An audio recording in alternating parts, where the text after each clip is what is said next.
In 1918, a virus spread across the world, becoming one of the deadliest pandemics in history. The 1918 influenza killed over 50 million people worldwide, which is over 3 times the number of people killed during World War I. Since this deadly outbreak, there have been many other strains of the flu. Although these strains have not been as violent as the 1918 flu, the virus should still be taken seriously. The flu is a contagious respiratory illness caused by influenza viruses that affect the nose, throat, and lungs. This is not the same type of virus as stomach flu, which is an informal term for gastroenteritis, and only affects the stomach and intestines. There are various strains of influenza virus every year, and while you can contract the flu at any time, it is most contagious during the fall and winter months when people spend more time indoors. The Center for Disease Control, CDC, estimates that between 3 and 11% of the US population gets the flu each year.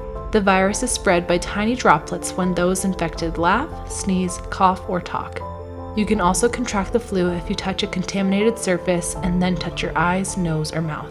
The severity of the flu can range from mild sickness to causing more serious complications such as bacterial pneumonia, ear infections, sinus infections, and worsening of chronic medical conditions such as congestive heart failure, asthma, or diabetes.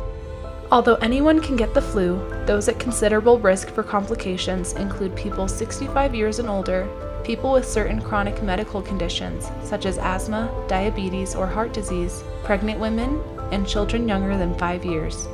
Flu symptoms can include fever, chills, cough, sore throat, runny or stuffy nose, muscle or body aches, headaches, fatigue, and vomiting and diarrhea, though this is more common in children than adults. The CDC recommends getting a flu vaccine every year. Vaccines have been shown to reduce flu-related illnesses and the risk of serious complications that can result in hospitalization or even death.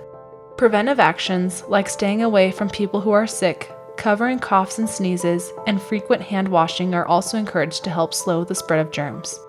Of course, the choice to get a flu shot is a personal decision. However, there are very rarely any complications that are experienced from the flu vaccine.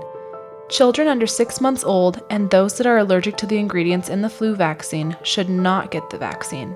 Consult your doctor if you have any concerns before getting your flu shot.